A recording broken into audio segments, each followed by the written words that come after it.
Good morning mga katalipandas! Part 4 na po tayo para sa tour in Armenia. Ngayong araw na ito ay pupunta kami ngayon sa snow. It's, anong oras na boy? 7 a.m.? 9:25. Ha? 9:25. Sorry. It's 9:25 na pala dito pero parang 7 a.m. pa lang. Yes. Pupunta kami ngayon saan? Saan nga tayo pupunta be? Saskador. Saskador. Saskador. Chaska. Ano ko? Yes, magano kami Silent T. Saskador. yes, magano kami let it go, let it go. Naglagay na ako ng gamit. Ito yung ano namin, van. Ito yung aming van. Anong tawag dito sa van na to? One way tour. Yes. So, see you later. Bye.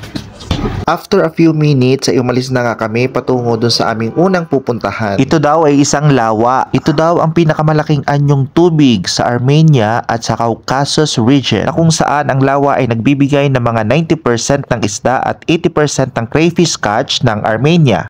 Yes, so guys, this is our first destination and it was called, ano tawag dito? Seven Lakes. Yeah, this is a Lake Sevan. Lake Sevan. Mag-ikot-ikot lang kami dito ngayon. Ang lamig! Grabe, sobrang malamig. Saan tayo pumunta? Siya. Pupunta kami ngayon sa Lake Sevan. Yung sinasabi nilang lake. Let's go guys. Sobrang lamig na ngayon dito. Talagang nafe-freeze na yung kamay.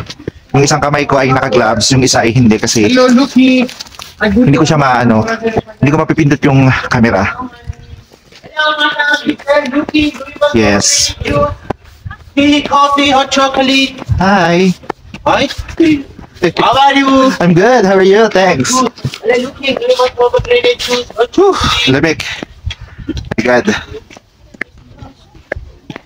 So ito na yung Lake Sevan guys. Ito yung first destination. Yeah, this is the Lake Sevan.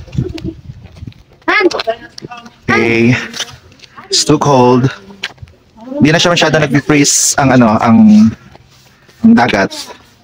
Pero still, malamig pa rin. Punta tayo dito sa medyo yan. Oops. Meron namang tungtungan dito na parang lake. Yan. Lake Sevan. Okay, may nagmamodel. So yun nga guys. Hindi ko na nakaya yung lamig kaya nag-bonnet na ako. Talaga akala ko basic lang. Hindi pala basic. Nasa si Boy. Nasa si Boy. Alamig. My God. So akyat kami sa, anong tawag na sa akyat natin guys? New deck? Monastery. Monastery. Akyat kami sa monastery. Candle? No candle na ba? No candle na gawin. It's okay, there's upstairs. Ito to yung sinasabi doon sa tour na 100 steps. 200. 100 no? 200 steps. So hinihinga lang kami. Ayan, si Trisha hindi na kinaya. So nagpahinga muna siya. Nakailang steps na tayo? 10. 10 steps pa lang kami.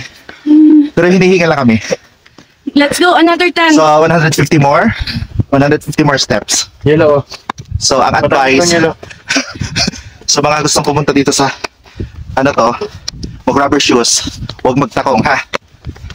Dahil meron makyat.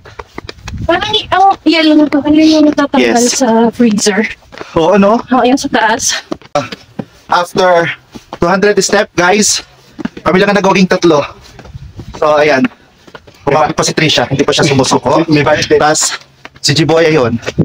So kami lang 3 yung natira. Kami ang nagwagi! Woo! Ito na! Ang tok-tok ng monastery. Ayan. Yan yung monastery. Ganda. Actually, maganda talaga. Ngayon tayo sa sa mismong monastery. Woo! Perfect! Perfect! We reached the top! Mas maganda ba dyan? We reached the top! Dito dito? Woo!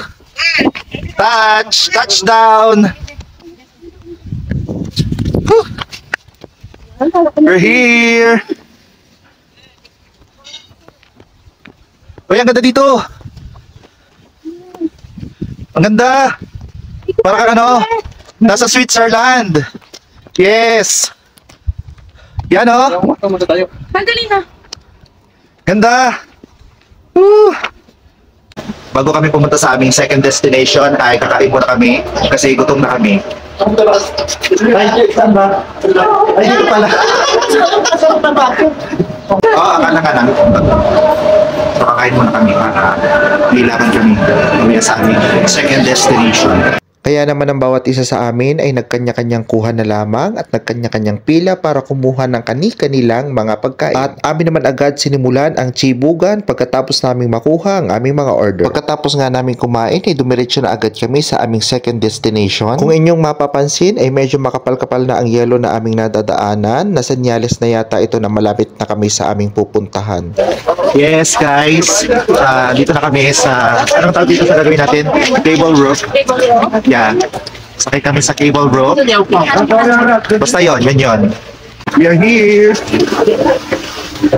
The snow. We are the snow. Woo! The snow.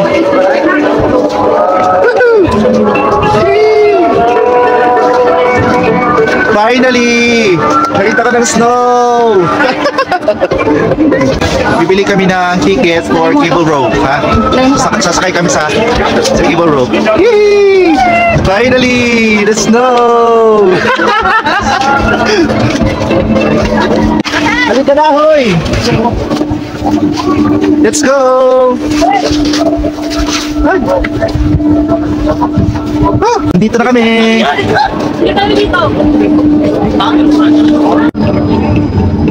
Dito na ako!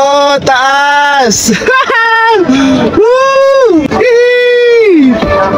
Grabe ang taas!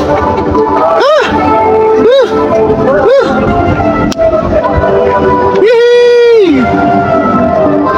Welcome to Armenia! Grabe! Tignan nyo, yellow sila guys! Yellow talaga sa paligid. Meron kaunting medyo natuturaw-turaw na, pero malamig-lamig. Malamig, as in malamig. Hindi siya malamig-lamig. Umusok talaga. Ganda, grabe. Sobra, ganda. Maganda siya. Ang taas! Grabe ang taas, oh! Ang taas! Snow pa rin. Hindi na siya masyadong umuulan. Siguro late na kami. Tagtunaw na, pero ang lamig pa rin. May snow pa rin dito sa yan, dyan. Sa part na yan. Happy Valentine's, Armenia! Happy Valentine's po! Happy Valentine's! I'm afraid of height! Nanginginig yung mga binti ko! Lamig! Nakakatakot! Ang hirap pala mag-solo, nakakatakot! Wala akong kayakap. Saka nagsusulo kasi nagmo-move on ako. Mag-isa. Face your fear. Kailangan mo mag-isa. Umangin na siya mga kapatid. Kaya, Diyos ko, ito kailangan ko na magsalukot kasi malamig. Sobrang lamig. Ganda. Ganda nung nasa likod. Ang ganda ng in fairness. Kaso, grabe. Hi! Tinitingnan ko to, tayo na. Grabe! Talaga! Mapapahu ka na lang. Ay, dito na! Yay! Bye-bye! Snow!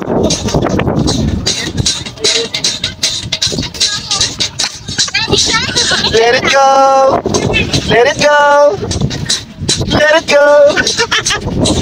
Let it go! Woo!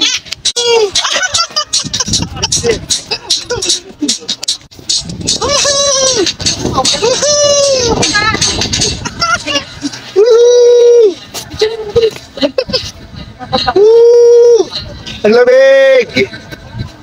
Woo!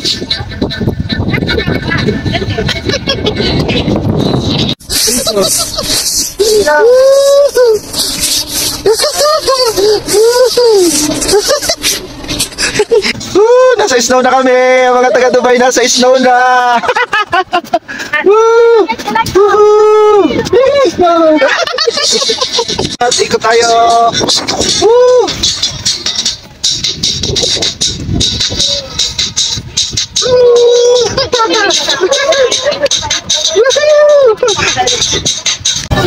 Sige na, madulas.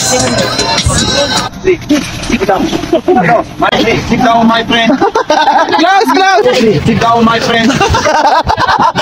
My friend, bro. Yes guys, tapos na kami maglaro-laro doon sa pinakataas. Actually hindi siya pinakamataas pero pa second na dalawa. Hindi na namin napuntahan kasi mayroon kaming limit ng pagpunta doon as per the tour. So we're going back na and we'll see kung the next day kung makakabalik kami dito. Grabe, napakaganda. Sobrang ganda. Grabe. Pag nandito ka, talagang kaka-relax. Sobrang nakaka-relax. Nakakawala ng stress sa trabaho, nakakawala ng problema, at least pansamantala. Ang sarap ng feeling, ang lamig. Hindi nakuha, sayang.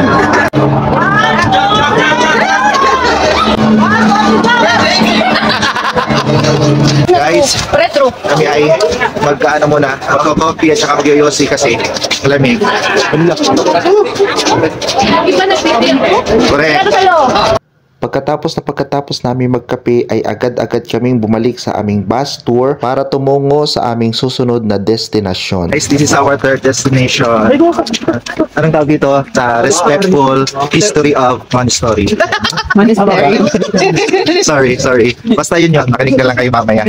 Makikinig lang din kami, syempre. We will follow the leader. Okay. Follow the leader. Hala, this. Okay. Pasok na tayo sa misteryo. 33.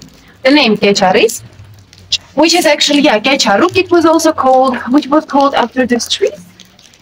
So, ito na yung time na papasok na kami sa mismong loob ng monasteryo. Sa unang pagpasok ko ay makikita mo agad yung mga tirika ng kandila. At ang akala ko ay ito na yung buong structure ng simbahan. Ngunit meron pa pala siyang isang pinto na kung saan ay doon ginaganap ang pagmimisa. Andito yung mga upuan ng mga taong sumisimba. Well, actually mga katalipandas, kung iahalin tulad ko ito sa simbahan ng Batangas, ay parehas na parehas. Andito yung mga painting ng mga santo, tas andito din yung crucifix. Walang tanging hindi ko lang nakita ay si Jesucristo na nakapako sa krus. So this time ay bumili ako ng kantila para makapagtirik ako doon sa labas. But take note na ang kanilang tusukan ay hindi bakal kundi buhangin na may tubig. And this is the end of our activities for today. At inihatid na nga kami ng tour bus sa aming kani-kanilang mga location. So iniintay ko lang na makababa ang aking mga friends at sabay-sabay na kaming uuwi sa aming hotel apartment. So here we are na nga at sobrang pagod but sobrang happy naman. Our hotel. So, tapos na ang aming paglalakad siya ngayong araw na ito. Thanks God. Sakit ang ako.